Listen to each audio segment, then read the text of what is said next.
हिजकिय्याह काहिन पर जो कसदियों के मुल्क में नहर किबार के किनारे पर था नाजिल हुआ और वहां खुदावन का हाथ उस पर था।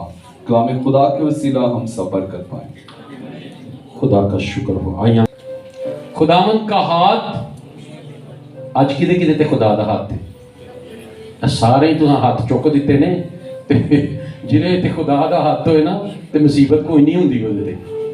जिन्हें ते खुदा का हाथ होए कोई दुख कोई तकलीफ भी नहीं हुंदी, कोई बीमारी भी नहीं हुंदी। आमीन। लेकिन ये हम ईमान से कहते हैं कि खुदा का हाथ हम पर है। आमीन। हिजकिय्याह का मतलब है खुदा कुव्वत देता है। खुदा कुव्वत देता है। जो बच्चे लिखते हैं लिखिएगा खुदा का हाथ आज का ईमान है।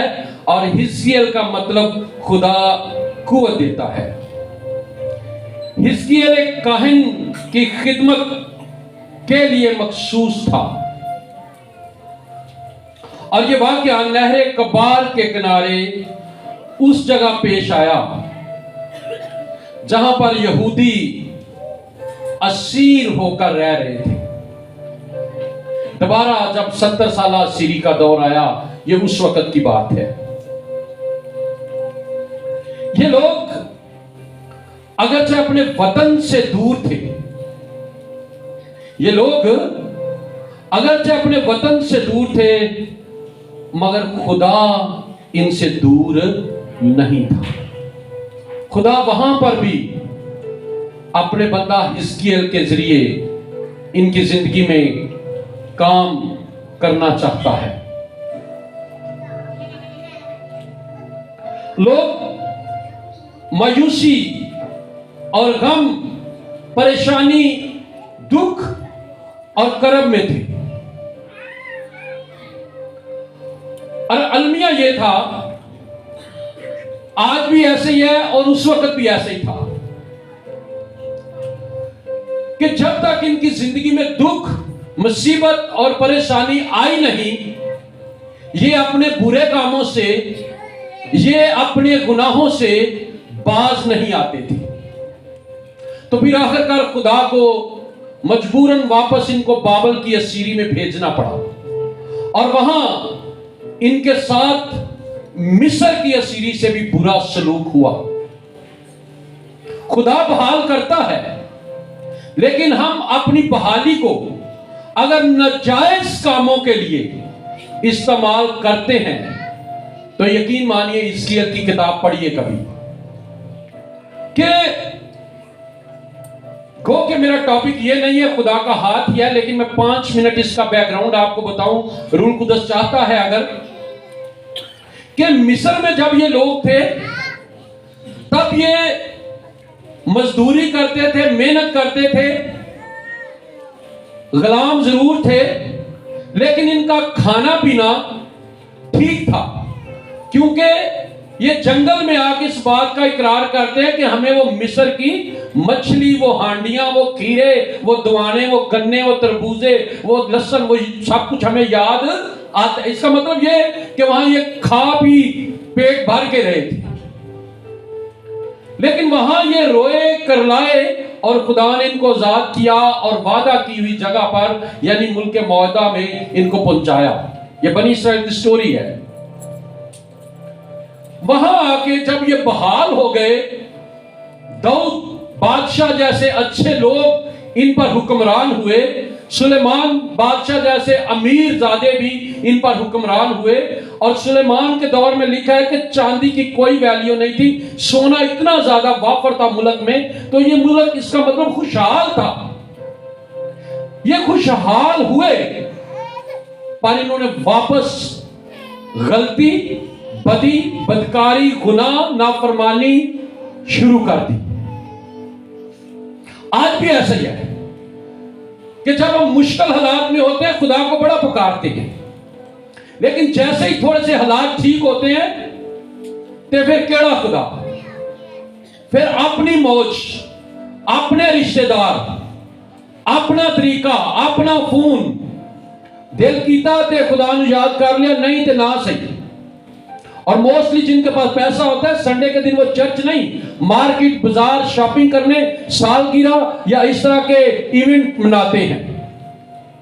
तो सुनिए इनके साथ क्या हुआ। इन्होंने भी कुछ ऐसे शुरू कर दिया। फिर ये बाबल की असीरी में गए जहां ये वाकया हुआ। तो वहां पर इनको काम पर ले जाने के लिए इनके नाक में भी नकेल डाली गई, यहां से इनके नाक सलाई किए गए इथों दी, और एक दूसरे के साथ हाथों में बेड़ियां, नाक में नकेल, और लाइन बना के ये चलते थे। इनको जब इनके मालिक, इनके आका लेके जाते मजदूरी पर, तो ये इस तरह लेके जाते। ये अगर कोई पानी मांगता, पानी की वजह से गिरता, तो दर्द की वजह से सारे गिरते। क्यों? क्योंकि इन्होंने खुदा का शुक्र करने की बजाय अपनी ख्वाहिशों को, अपनी दिल की मनमानियों को पूरा किया। हालात अच्छे हो जाएं, खुदा सुन ले, तो इसका मतलब यह नहीं है कि हम खुदा को छोड़ दें। तब यह वाकया हुआ। खुदा का बंदा हिजकिय्याह तब काहिन था और नहरे कबार के किनारे उस पर रोया नाज़िल हुई। उस पर खुदा का इल्हाम नाज़िल हुआ। ऐसे वक्त में जब लोग परेशान थे, दुखी थे, मायूस थे, दुख में थे, तो देखता क्या है कि खुदा का हाथ उस पर है। खुदा का हाथ बड़ा हुआ है। इसका मतलब क्या है कि खुदा की कुदरत, अख्तियार, रूह कुदस उस पर नाज़िल हुआ।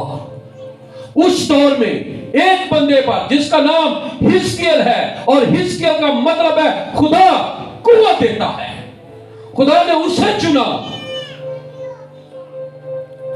और फिर क्या था? खुदा ने अपने लोगों को असीरी में फिर याद किया, और खुदा ने अपने बंदा पर अपना हाथ बढ़ाया। अच्छा, मैं हाथ का मतलब आपको थोड़ा सा बता दूं कि हाथ जब किसी का बढ़ता है तो कहते हैं ना कि फलाने के पीछे फलाने का हाथ थे। दिलेरी कब मिलती है? अगर आज किसी के पीछे प्रेसिडेंट का हाथ हो तो वो किसी बंदे को कत्ल कर दे, तो उसका कोई बिगाड़ सकता है? कहने ना फलाने का ये पीछे हाथ थे, सानू पता है, ये फलाने के हाथ थले वे, यानी कि फलाना इसके साथ है। नजर नहीं आ रहा। हाथ का मतलब है कुव्वत, ताकत। फलाने की ताकत इसके साथ है। तो हिजकिय्याह के साथ किसकी ताकत थी? खुदा की। क्योंकि हिजकिय्याह के सर पे किसका हाथ था? खुदा का। खुदा असीरी में हो, हम मुश्किल में हो, हम परेशानी में हो, हम दुख में हो, खुदा अपने बंदों को जरूर याद करता है। मायूस होने की जरूरत नहीं है। दुख में, मुसीबत में, परेशानी में खुदा अपने बंदों को याद करता है।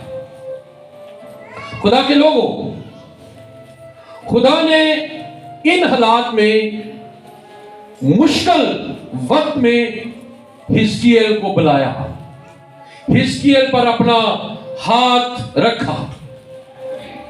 याद रखिए कि जब खुदा का हाथ किसी पर होता है तो खुदा उसे खास मकसद के लिए इस्तेमाल करना चाहता है। अगर आम दुनिया में किसी बड़े बंदे का हाथ किसी आम इंसान पर होगा तो आप ये जान लें कि वो बड़ा बंदा उसे कोई खास टारगेट देने वाला है। जा फलाने को मारिया, मैं तेरे पीछे खलोता हूं। अगर हिजकिय्याह पर खुदा का हाथ था तो इसका मतलब है कि खुदा हिजकिय्याह को किसी खास मकसद के लिए इस्तेमाल करना चाहता है। प्यारे चीजों, खुदा का हाथ नामुमकिन को मुमकिन कर देता है। आपको मैं फिर बताऊं कि खुदा के हाथ का मतलब है कि खुदा आपके साथ खड़ा हुआ है। खुदा का रूह, खुदा का मसा, खुदा की कुव्वत आपके ऊपर ठहरी हुई है। Hallelujah, hallelujah.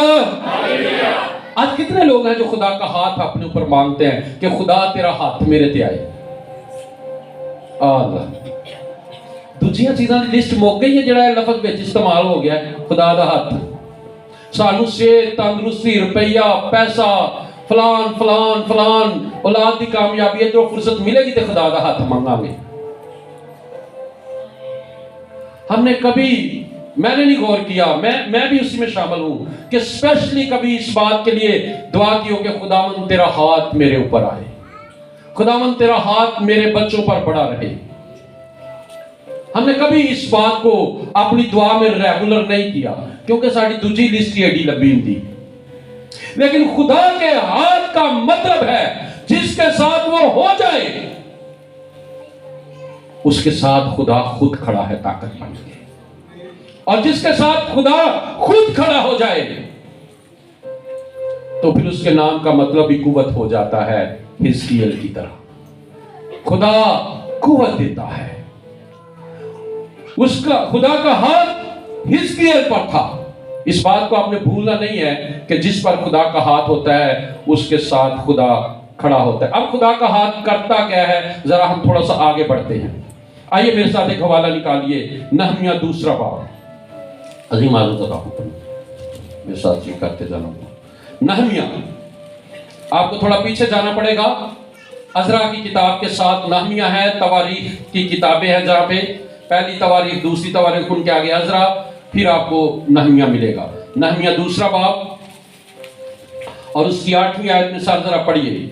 आइए एक शख्स और देखते हैं जिस पर खुदा का हाथ था। नहमिया 2 बाब उसकी 8 आयत। कलाम में लिखा है, और आसिफ के लिए जो शाही जंगल का निगहबान है एक शाही खत मिले कि वो हैकल के कला के फाटकों के लिए और शहर पनाह और उसके घर के लिए जिसमें मैं रहूंगा कड़ियां बनाने को मुझे लकड़ी दे। और चूंकि मेरे खुदा की शफकत का हाथ मुझ पर था, बादशाह ने मेरी अर्ज कबूल की। आमीन। अब ये जो नहमिया है ये बादशाह का साकी है। ये जिस मुल्क में रह रहा है वहां ये बादशाह को मैं पेश करता है।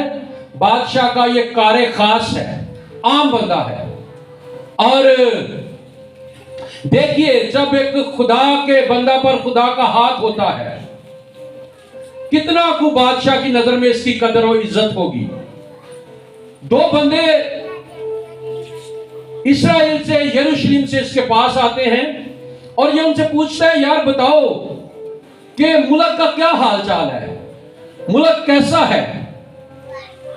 तो वो उसे हाल बताते हैं, यार यरूशलेम के फाटक जले हुए हैं, कौम असीर होकर चली गई है, बुरा हाल और बांके दिहाड़े हैं। नहमिया खुदा के हजूर चला जाता है, रोता है, रोजा रखता है, और अगले दिन जब वो बादशाह के हजूर मैं लेके आता है, खाना लेके आता है, तो बादशाह कहते हैं, भाई तेरे मुंह को क्या हुआ, तू परेशान लग रहा है। तो वो कहता है, बादशाह जान की मान पाऊं तो मेरा मसला ये है कि मेरे भाई तंगी में हैं, मेरा मुल्क जला हुआ है, फाटक टूट गए हैं, दीवारें टूट गई हैं। अब सुनिए कि बादशाह कहता है, फिर तू क्या चाहता है। कहता है, मुझे मेरे मुल्क जाने दे ताकि मैं अपने भाइयों की खबर लूं। बादशाह कहता है, चल ठीक है। तो जो ये आयत हमने पढ़ी यहां, वो कहता है कि शाही जंगल का जो आप यूं समझ लें कि निगहबान था, या शाही जंगल का जो लीडर था, या जिसके हाथ में शाही जंगल का सारा दारोमदार था, उसका नाम था असफ। कि असफ के लिए मुझे एक खत पे लिख के दे कि जनाबे अली मुझे लकड़ी चाहिए ताकि मैं यरूशलेम में लकड़ी ले जा सकूं, जिससे मैं फाटक, घर बार सारा कुछ बना सकूं। अब ये साकी है और बादशाह से देखें छुट्टी, और छुट्टी के साथ डिमांडें, लेटर, ज़्यादा राह, सामान। लिखा है कि बादशाह ने उसे वो लेटर दे दिया। क्यों? क्योंकि खुदा की शफकत का हाथ नहमिया पर था। इससे हमें यह सबक मिलता है, जब खुदा की शफकत का हाथ हम पर होता है तो फिर आम इंसान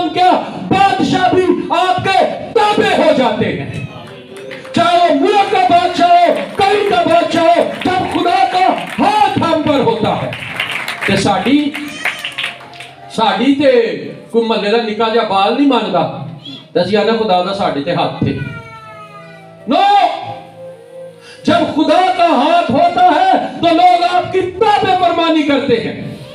ये बादशाह, क्योंकि बाइबल में लिखा है कि बादशाह का जो दिल है वो खुदा के हाथ में, खुदा के हाथ में इतनी पावर है, खुदा के हाथ में इतनी ताकत है कि जिस पर वो पड़ जाता है वो बंदा आम नहीं रहता बल्कि वो आम से खास हो जाता है। नहमिया ने जो बादशाह से अर्ज की, बादशाह ने उसकी सुनी। आज आम इंसान हमारी बात नहीं सुनता, मतलब खुदा का हाथ हमारे ऊपर नहीं है। खुदा का डर, खुदा का खौफ, खुदा का मसा, खुदा की मोहब्बत, खुदा की कुव्वत जब हमारे साथ होती है तो लोग डरते हैं। कैसे? यीशु मसीह जब अपने दौर में थे तो किसी को नहीं पता था कि ये मुजस्सम खुदा है, और यहूदी तो बिल्कुल ये बात नहीं मानते थे कि ये खुदा का बेटा है। वो कुछ भी नहीं कहते थे, वो कहते थे कि नहीं, ये जिस इलाके से आया वहां से कोई अच्छी चीज नहीं आ सकती। लेकिन सुनिए जरा कि वहां होता क्या रहा है, यीशु करते क्या रहे हैं। अभी जो ये सब गा रहे थे कि जिन्हें हैकल नु खाली कराया, वो किसका हाथ है? यीशु का। यीशु ने एक कोड़ा बनाया और वहां के जो रहने वाले चट्टी पुष्टि हैकल के जो मालक बने हुए थे, यीशु को तो कहते थे वो हैकल की मुखालफत करता है, कहता है इसे ढा दो तो मैं इसे 3 दिन में खड़ा कर दूंगा। ये फतवा भी यीशु पर लगा था, इसलिए वो यीशु को हैकल में आने की इजाजत भी नहीं देते थे। आमतौर पर पौलुस को भी वहीं से गिरफ्तार किया गया, कहते थे ये बिदती तालीम देते हैं। लेकिन यीशु जब हैकल में गया तो अकेला, हाथ में घोड़ा, और इतनी गैरत अपने बाप के घर की कि तनहा ने वहां सारे मसूल लेने वाले, सारे कबाड़िए, सारे वहां दुनियादार जितने ठग बैठे थे सबको मार मार के वहां से भगा दिया, और यीशु के हाथ के खिलाफ एक भी खड़ा न रह सका। उसे कुव्वत वाले हाथ का किसी ने मुकाबला नहीं किया, क्योंकि वो हाथ यीशु का था। आमीन। यह है यीशु का हाथ। और यीशु के हाथ का अगर कोई आप देखना चाहते हैं बड़ा मोजज़ा, तो चलिए जरा मेरे साथ मिलकर निकालिए मत्ती की अंजील जल्दी से। जी, मत्ती की अंजील उसका 28वां बाब, 14वां बाब सॉरी, और उसकी 28 आयत से लेकर 31 आयत तक। आ जाओ जी अजीम साहब, जल्दी से इस वाकया को पढ़िए। देखिए जरा यीशु का हाथ करता क्या है। हम मान लेते हैं ना कि यीशु का हाथ मेरे ऊपर है, लेकिन यीशु का हाथ इस तरह करता है, वो आपके घर को भी खाली करा सकता है। आप मुसीबतों से, दुखों से, दुश्मन से, अबलीस से, जादू तवीज से, बेरोजगारी से, परेशानी से वो खाली कर सकता है, क्योंकि उसके हाथ में ये कुव्वत है। आगे यीशु का हाथ बचाता भी है। जी, 14वां बाब 28 आयत। कलाम खुदा में से मत्ती 14 बाब उसकी 28 आयत। कलाम में लिखा है, पतरस ने उससे जवाब में कहा, अय खुदावंद, अगर तू है तो मुझे हुक्म दे कि पानी पर चलकर तेरे पास आऊं। पढ़ते जाइए। उसने कहा, अय पतरस, उसने कहा, आ।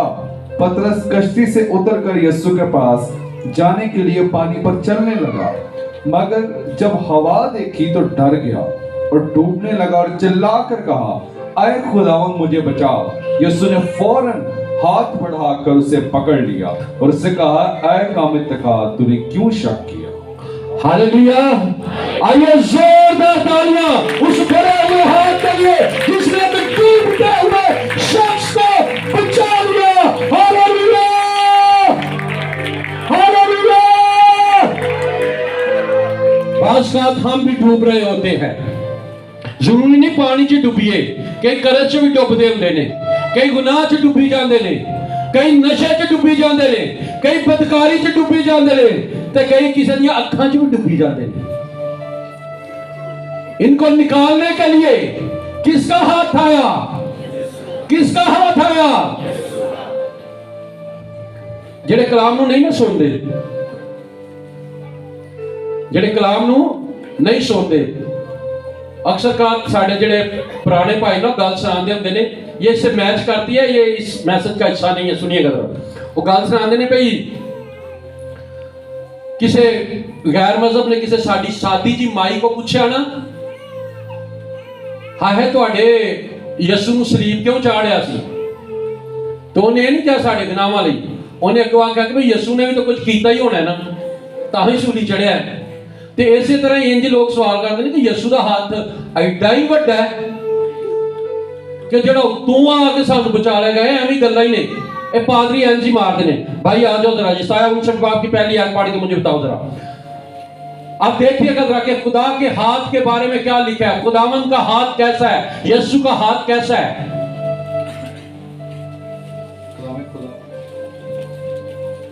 यशायाह 59 बाब और उसकी पहली आयत। यशायाह 59 बाब उसकी पहली आयत। कलाम में लिखा है, देखो खुदावन का हाथ छोटा नहीं हो गया कि बचा न सके। आमीन। खुदावन का हाथ क्या नहीं हो गया? जिस मान ते यसू चला गया ते फिर की है कि ਉਹਦਾ ਹੱਥ ਛੋਟਾ ਤੇ ਨਹੀਂ ਹੋ ਗਿਆ ਜਿਹੜਾ ਪਤਰਸ ਨੂੰ ਹੱਥ ਵਧਾ ਕੇ ਬਚਾ ਸਕਦਾ ਹੈ। ਅੱਜ ਮੈਨੂੰ ਤੇ ਤੁਹਾਨੂੰ हर किस्म की मुश्किल, हर किस्म की परेशानी और हर किस्म का दुख से बचा सकता है। हालेलुया! क्योंकि उसका हाथ छोटा नहीं जो बचा ना सके। आपको क्या लगता है, मुझे क्या लगता है, अगर इतना फासला होता तो पतरस कभी ना घबराता, ना परेशान होता, ना चिल्लाता, निकल और चलाया। उसने आवाज दी कि मुझे बचा। मैं भी कि यीशु का 1 किलोमीटर का फासला था, आधे किलोमीटर का फासला था, 50 फुट का फासला था, 10 फुट का फासला था। आप सोच सकते हैं कि उसने कहां से उसे हाथ बढ़ाकर बचाया होगा। उसका हाथ छोटा नहीं है, उसका हाथ छोटा नहीं है। इसलिए घबराए ना, परेशान ना हो, मत करें। उसका हाथ आज भी आसमानों से जब आता है तो वो जिसको चाहता है हाथ बढ़ाकर बचा लेता है। प्यारे चीजों, हम लोग कलामे खुदा को संजीदा लेते ही नहीं है। हम अपने बुजुर्गों की तारीख से वाकिफ नहीं होना चाहते। कलाम मुकद्दस में खुदा के हाथ ने बड़े बड़े मौजज़े किए हैं, बड़े बड़े काम किए हैं। यीशु जहां गया उसने किसी बीमार को छुआ, उसने किसी मुर्दे को छुआ, वो मुर्दा जिंदा हुआ, वो बीमार तंदुरुस्त हो गया, क्योंकि वो हाथ यीशु का है। यीशु के हाथ को अपनी जिंदगी में मांगना अपने बच्चों, अपनी बीवी, अपने खानदान पर बहुत जरूरी और फायदेमंद है। और आपको बताऊं कि जिसके ऊपर यीशु का हाथ होता है उसकी जिंदगी में गवाही होती है। नहमिया, वापस चलें जरा, नहमिया 2 बाब की 18वीं आयत में देखिएगा जरा कि जिसकी जिंदगी में वाकई यीशु का हाथ है, जिस पर यीशु का हाथ बड़ा है, नहमिया पर बड़ा हुआ था ना, तो देखिए जरा नहमिया की जिंदगी में क्या हुआ। शाबाश। नहमिया 2 बाब 18वीं आयत।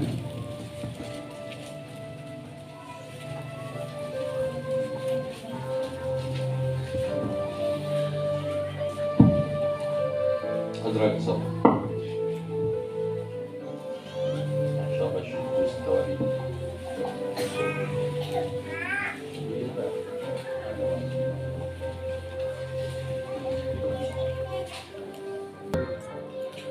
कलाम खुदा में से 2 बाब 18 आयत। कलाम में लिखा है, और मैंने उनको बताया कि खुदावंद की शफकत का हाथ मुझ पर कैसे रहा, और ये कि बादशाह ने मुझसे क्या क्या बातें कही। आमीन। मैंने उनको बताया कि खुदा की शफकत का हाथ मुझ पर कैसे कैसे उसने बताया होगा। इसका मतलब क्या है भला?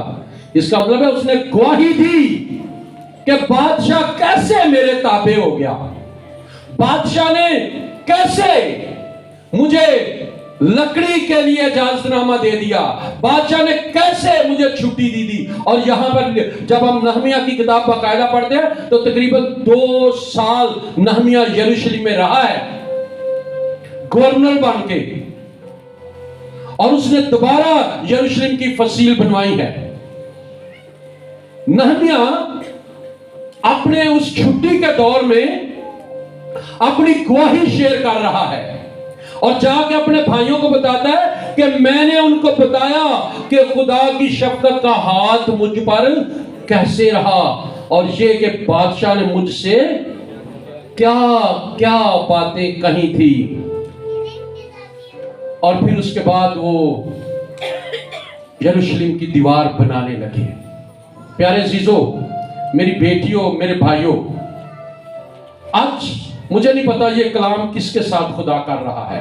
शायद मेरे साथ कर रहा है, मेरी फैमिली के साथ कर रहा है। मुझे आज बरोज इतवार 22 फरवरी 2026 में ये फील हो रहा है, और मैं इस बात को, इस मैसेज को लिखूंगा भी बड़े हरूफ में इस डेट को, कि जिस पर खुदा का हाथ होता है उसकी जिंदगी में गवाही होती है। जिस पर खुदा का हाथ नहीं है उसकी जिंदगी में कभी कोई गवाही नहीं हुई, वो रोता ही रहता है। हाँ, कमेटी निकलना ਉਹਦੇ ਹਾਲਾਤ ਚੰਗੇ ਹੋ ਜਾਣ ਕੋਈ ਮਹੀਨੇ ਡੇਢ ਵਾਸਤੇ ਤੇ ਮੈਨੂੰ ਨਹੀਂ ਪਤਾ, वरना ਉਹਦੇ ਹਾਲਾਤ ਵੀ ਨੇ ਜੇ ठीक ਹੁੰਦੇ, जिस पे खुदा का हाथ नहीं है। जिसके ऊपर खुदा का हाथ नहीं है उसकी बीमारियां भी उसकी जान नहीं छोड़ती। एक मुकदी है दूजी, दूजी मुकदी है तीजी, तीजी मुकदी चौथी, और हॉस्पिटल वाले ने एनजीओ ने कमेटी पाई हुई। क्यों? क्योंकि हम खुदा से बहुत कुछ मांगते हैं, लातादाद चीजें मांगते हैं, लेकिन खुदा का हाथ नहीं मांगते। नहीं कहते कि खुदा तेरा हाथ मेरे ऊपर आए, जिस तरह हिजकिय्याह पर था, जिस तरह पतरस को बचाने के लिए आया, जिस तरह उसने पतरस की सांस को छू कर बचा लिया, जिस तरह नहमिया पर तेरे हाथ की शफकत थी। मेरी बात समझ आ रही है आपको? कितने मेरी बात समझ रहे हैं? कितने मेरी बात समझ रहे हैं? चर्च में अबलीस किसी को ना भारे तो वो मस्तियां और शरारतें शुरू कर दे, उल्टी सीधी बातें शुरू कर दे, लेकिन मोस्टली वो बंदा चर्च में शरारत करता है जिसके पीछे किसी बड़े का हाथ होता है। पावे वो चर्च का कोई पुराना बंदा हो, पावे कोई कुछ हो। महकमों में भी ऐसे ही होता है, कलीसिया में भी ऐसे ही होता है कि फलां बंदा जिसके पीछे खड़ा होता है। लेकिन जिसके पीछे खुदा का हाथ होता है वो हमेशा चर्च की तरक्की की बातें करता है, वो रूहानी जिंदगी में आगे बढ़ने की बातें करता है। जिस तरह नहमिया है, पतरस है, हिजकिय्याह है, जिस पर खुदा का हाथ पड़ा वो खुदा के लिए मरने के लिए तैयार हुआ, खुदा के साथ चलने के लिए तैयार हुआ। अगर पतरस को यीशु ने हाथ बढ़ाकर बचाया है तो पतरस भी देखे उल्टी सूली चढ़ा है। फिर साढ़े तो पता नहीं केड़े खुदा दा हाथ है, साड़ी सोच ही नहीं बदलता, साढ़े ख्याल ही नहीं बदले जाते, साड़ी जरूरतें ही नहीं पूरियां होंदियां।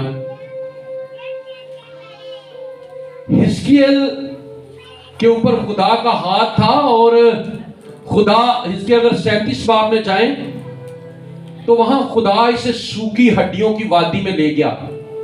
खुदा ने कहा तू क्या देखता है? उसने कहा मैं सूखी हड्डियां। खुदा कहता है इन पर नबूवत का, कलाम का, क्योंकि मैं तेरे पीछे खड़ा हूं। देख, ये तेरी बात सुनेंगी और ये जिंदा हो जाएगी।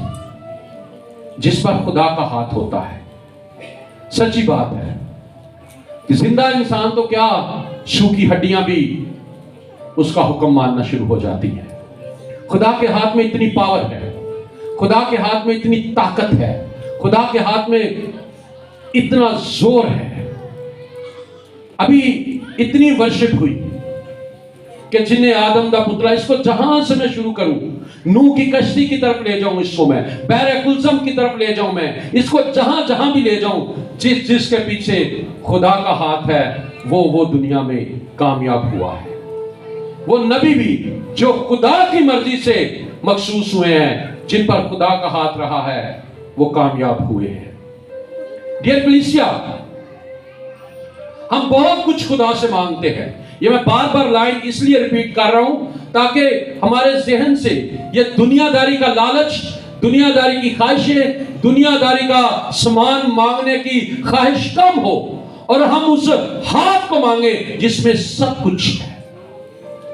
खुदा का हाथ, खुदा का हाथ मांगे अपनी औलाद पर, खुदा का हाथ मांगे अपने बिजनेस पर, खुदा का हाथ मांगे अपने एहतियाज पर, खुदा का हाथ मांगे अपनी बीमारी पर, खुदा का हाथ मांगे अपनी हर मुश्किल पर, क्योंकि जहां खुदा का हाथ पड़ जाता है वहां से बीमारी हो, मुश्किल हो, गुर्बत हो, सब कुछ चला जाता है। 5 रोटी और 2 मछलियां किसके हाथ में दी गई थी? किसके हाथ में दी गई थी? हालांकि वो शागिर्दों के हाथ में भी गई, वो लड़के के हाथ में भी थी, वो हाथों हाथ होती हुई किसके हाथ में आई? किसके हाथ में आई? यीशु के हाथ में। तो आके वो किसके हाथ में बढ़ गई? किसके हाथ में फैल गई? किसके हाथ में वो आके उनकी तादाद बढ़ गई? वो 5 नहीं रही, बल्कि वो हजारों को पूरा करने वाली रोटियां बन गई, मछलियां बन गई, और उसके बावजूद कई तादाद में रोटियां बच भी गई। क्यों? क्योंकि यीशु के हाथ में पड़ी थी। Hallelujah, hallelujah. आज हमारे पीछे किसी बड़े इंसान का हाथ आ जाए ना, किसी पुलिस वाले का, किसी जज का, किसी वकील का, किसी सरकारी बंदे का, तो हम फूले नहीं समाते। ओ फलाना मेरे जानने वाला है, फलाने का नंबर मेरे कोल, ओ करा लांगे ओदा काम। सुनिए, पतरस जब डूब रहा था, नामुमकिन को मुमकिन सिर्फ किसका हाथ करता है? पतरस जब डूब रहा था, तो मेरा एक जाती क्या कहते हैं कि एक्सपीरियंस है या ओपिनियन है, कि मैं ये नहीं कहता कि आप भी इस बात पे मुत्तफिक हो, लेकिन सुनिए, मैं ये समझता हूं कि जब पतरस ने चलना शुरू किया तो यीशु दूर था, शागिर्द उसके नजदीक थे, कश्ती नजदीक थी, ये कश्ती है, ये पतरस है, और यीशु वहां दूर थे। जब वो डूबना शुरू हुआ तो किसका हक बनता था बचाए? शागिर्दों का, जो नजदीक थे। शागिर्दों को उनको बचाना चाहिए था, लेकिन याद रखिए, इंसान वो काम नहीं कर सकता जो मुजस्सम खुदा, खुदावंदों का खुदा, मेरा और आपका यीशु मसीह कर सकता है। हालेलुया। इसलिए डियर क्रिश्चियन, डियर चर्च, किसी इंसान के हाथ में तकिया कभी ना करे कि फलां का हाथ आपको बचाएगा, फलां की वजह से आपके हालात बदलेंगे, या फलां आपकी जरूरत पूरी करेगा। कभी किसी इंसान के हाथ पर तकिया ना करें। अगर पतरस पीछे शागिर्दों को आवाज देता ना, ओ याकूब, यूहन्ना, अंद्रयास उसका भाई था, भाई बचाई, आज पतरस की स्टोरी कुछ होर हुंदी।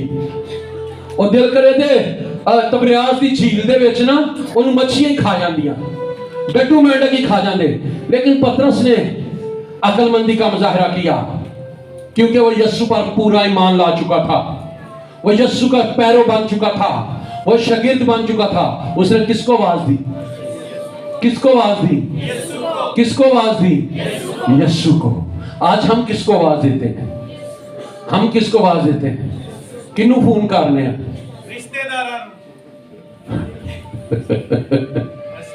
सही बात है, रिश्तेदार, वो भी जिन्हें को 4 पैसे होन, भुखे नहीं, और रिश्तेदार जिन्हें को 4 पैसे होन।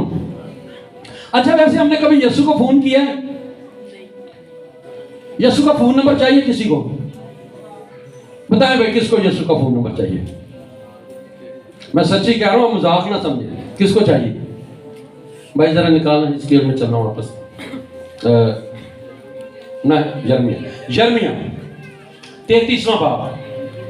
आइए जरा यीशु का फोन नंबर चेक करें। यर्मिया की किताब निकालें और देखिएगा, वो आपसे बातें भी करेगा फोन पे अभी, राइट नो। यर्मिया की किताब, उसका 3रा बाब, 33वां बाब और उसकी 3री आयत। जी भाई, यर्मिया 33:3, 0333 हो गया था, मतलब है। कलाम खुदा में से यर्मिया 33 बाब उसकी 3 आयत। कलाम में लिखा है कि मुझे पुकार और मैं तुझे जवाब दूंगा। आमीन। मुझे क्या कर? पुकार और मैं तुझे। आगे इसको फोन नंबर क्यों कहते हैं, जरा सुनिएगा। जी भाई। और बड़ी बड़ी और गहरी बातें जिनको तू नहीं जानता तुझ पर जाहिर करूंगा। Hallelujah, hallelujah. फिर केड़ियां गल्लां जिन्हां नूं तू बड़ी बड़ी बातें। कब? जब तू मुझे कॉल करेगा। पुकारने का मतलब है कि जब तू मुझे याद करेगा। कहने ना कि तुसा कभी याद ही नहीं कीता, कभी फोन ही नहीं कीता, बड़ी देर बाद याद कीता है। यिर्मयाह 33:3, 333, इसको लिख ले, फोन नंबर। जब भी आपका दिल करे आसमान के खुदा से बात करने को, जब भी दिल करे किसी मुश्किल का हाल ना मिले, किसी परेशानी का हाल ना मिले, किसी बात की समझ ना आए, कोई गल समझो बाहर हो जाए, कोई बंदा बहुत तंग करे, कोई बीवी बहुत तंग करे, कोई बच्चे बहुत तंग कर, एनीथिंग A to Z, कोई भी मसला होवे तो जरा सुनो क्या लिखा है। तू मुझे हेलो खुदावन, आई कॉल यू। और ना ओदे मोबाइल की बैटरी मुकदी है, ना ओदा मोबाइल डेड हुंदा ते ना ही साइलेंट ते लांदा जे। शर्त है कि नंबर सही डायल करियो, किसी होर दा ना डायल कर लीजिए। खुदा का बाइबल खोले, यिर्मयाह 33वां बाब निकाले, उसकी 3री बाब आयत पढ़े, फिर उसको चूमे, आमीन कहें और रख के हो जाए घुटनों के बल पे। कहें हाँ जी बाप जी, तुसा क्या तू मैनू पुकार ते मैं तेनू जवाब देवांगा ते जवो जवाब हो। इसे ते तो मेरा ख्याल है दाऊद नूं ये गल पता सी, वो तां ही आंदा है यहोवा मैं मेरे वाल तू छेती आ गई। ते आजकल दे जो वर्शपर ने वो बड़ी बारी आते ने छेती छेती आ मेरे वाल छेती छेती आ, मरे तू ना जाई हो वो नहीं बुलाई जा। अच्छा आज हम ऐसे करते हैं, अभी ना कई घरों बह के वगाते सुना देते, साढ़े वास्ते भी दुआ करो। भी बंदा पूछे कि तेरे पैर टूटे ने या तेरी जुबान को क्या है, तू खुद क्यों नहीं पुकारता अपने खुदा को। तू मुझे पुकार तो मैं बड़ी बड़ी बातें, राज की बातें, भेद की बातें, जिनको तू जेड़ियां गल्लां दे जवाब तेनू नहीं आउंदे, जेड़े मसले दा हल तेनू नहीं पता, मैं ते इंतजार कर देंगा मेरे बेटे मेरी बेटी, मैं तेरा ज़हन खोल देंगा। Hallelujah hallelujah hallelujah. ये अपने अंदर ये खुद एक बड़ा टॉपिक है, लेकिन हमारा टॉपिक वापस वहीं पे जाएगा। ए हाथ यीशु दा है। एक दफा जरा जोर ना कहो हाँ, ए हाथ चौक के कहिए जरा, ए हाथ आमीन आमीन। सदा को फिर ट्यून नीचे लिखते। अच्छा ना आज जब वर्शिप हो रही थी ना, तो मैं टाइम को देख रहा था तो 12 बज गए, तो मैं बड़े सारे चेहरे पे गौर कर रहा, अखा बंद करके, कि बड़े चेहरे ना मैनू मायूस और परेशान कुन लग रहे सन। मतलब कि वो ये फील कर रहे सन कि इन्हां दी वर्शिप मुकदी ही नहीं पई, ये जान ही नहीं छाड़ते पे। मेरी गल ते जरा गौर करो कि लोग खुदा के घर भी आते ना तो टाइम नोट करके आते हैं, असा इन्ने बजे जाना है तो इन्ने बजे आना है। ये दिन किसका है? ये किसका दिन है? खुदा का। ये किसके साथ गुजरना चाहिए? खुदा के साथ। प्यारे सीसो, तसल्ली से वर्शिप किया करें, उसको खुश किया करें, तसल्ली से कलाम सुना करें, इंजॉय किया करें।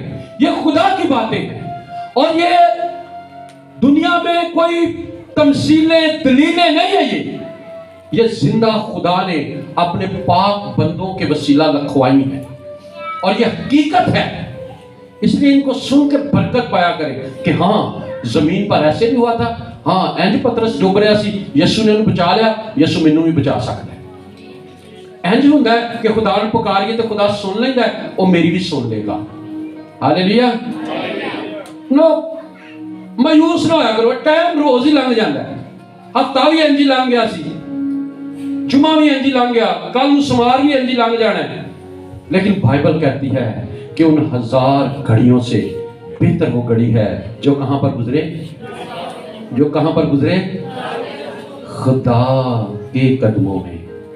घड़ी का मतलब अलग ही है। अजली हाथ ते पाई दी टाइम वाली घड़ी। घड़ी का मतलब है बाइबल के मुताबिक 1 घंटा। घड़ी का मतलब क्या है बाइबल के मुताबिक? 1 घंटा। बेहतर है वो घंटा दुनिया के 1000 घंटियां नालों जिहड़ा किथे गुजरे खुदा दी हज़ूरी च। इसलिए डामाडोल ना हुआ करें। तो आज हम क्या सीख रहे हैं? किन्नू सीख रहे हैं? किन्नू सीख रहे हैं? जे सब आप खड़े हो, जरा खड़े हो, जरा ये हारमोनियम अदन ये पकड़ना, ढोलक जरा बैठे बैठे। जिन्हें आदम का पुतला बनाया, भाई जी पढ़ो तुम माए, वो हाथी यसू दा है। बह के जा खलोज ना जाया, लेकिन एक तो कराल चौक की कलीसिया खलोना बड़ी छेती आ जाए। हाले इसको मैं ठावांगा फिर उठियो, हाले कलाम मैंने मुका लैन दियो। माइक खोले जी जो सबका।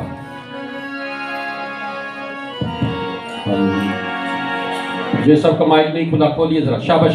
आपने तालियों के साथ, खुशी के साथ, हंसते हुए एक दूसरे को भी शायद साथ छेड़ के कहिएगा, ओ हाथी यसू दा है जिन्हें आदम का पुतला बनाया, बेड़ा नूह दा जिन्हें पार लाया, बहरे कुलजम जो पार लगावे, पतरस को जिसने बचाया, 5 रोटियों पर 2 मछलियों पर जिसने बरकत दी, वो हाथ किदा है? यीशु दा। और बाबर की असीरी में एंड में हम सुनेंगे कि खुदा का हाथ बनी इस्राएल को भी निकाल के ले गया। हालेलुया। मैं मानता हूँ खुद खुदा ने खाक गोया दम किया, हाथ वो रखता नहीं, खल्क फिर किसने किया? जिन्हें आदम दा पुतला बनाया, जिन्हें आदम दा पुतला बनाया, जिन्हें आदम दा पुतला बनाया, जिन्हें आदम दा पुतला बनाया, बेड़ा नूह जिन्हें पार लाया, बेड़ा नूह जिन्हें पार लाया। सच दसा यीशु गाए, ओ हाथ यीशु गाए, ओ हाथ यीशु गाए, ओ हाथ यीशु गाए। जिन्हें कब्ज़े दे विच नौजवान ने, जिन्हें कब्ज़े दे विच नौजवान ने, जेड़ा वंडना ते खाना छाने, जेड़ा वंडना ते खाना छाने, जिन्हें है कल्लू खाली कराया, जिन्हें है कल्लू शीश कराया, जिन्हें है कल्लू खाली कराया, जिन्हें है कल्लू खाली कराया। सबसे उठान को ना छुड़ाया, सबसे उठान को ना छुड़ाया। सच दसा ओ हाथ यीशु गाए, ओ हाथ यीशु गाए, ओ हाथ यीशु गाए, ओ हाथ यीशु गाए। Hallelujah, hallelujah. हैकल नु किन्ने खाली कराया? आपके घर को कौन खाली कराएगा? किदे तो? किससे? ये आपका अंदर जो है, हमारा अंदर, हमारा दिल, खुदा का घर ये है। हमारा बदन रूह कुद्दस का मकदस है। इस घर की बात हो रही है कि वे अपने वो घर को ना समझ लियो, ओनू तुसा खाली करना है, ओनू आप खाली करना है। इस घर को खाली जब हम उसका हाथ मांगेंगे तो इसको खाली कर देगा। वो कुव्वत रखता है, उसमें जोर है, वो ऐसा कर सकता है। वो बीमारी को डांटता है, छूता है तो बीमारी छोड़कर भाग जाती है, बबरूएं चलाकर निकल जाती है। आमीन, आमीन, आमीन। आपके ईमान को मजबूत करने के लिए मैं फिर से रिपीट कर रहा हूं कि डूबते हुए को दुनियादारी जेड़ी मिसाल है तिनके दा सहारा, ये इंज जे तिनका दे बेचारा आप सहारा लपन दिया हुंदा है। यीशु का हाथ बचा सकता है और दुनिया में कोई ऐसी ताकत नहीं है जो बचा सके। सिर्फ यीशु का हाथ जा सकता है। Hallelujah, hallelujah. आपकी कम आमदनी पे जब हम उसको यीशु के हाथ में दे देते हैं, 5 रोटियों और 2 मछलियों की तरह, तो उस पर बरकत कौन डाल सकता है? यीशु। आमीन।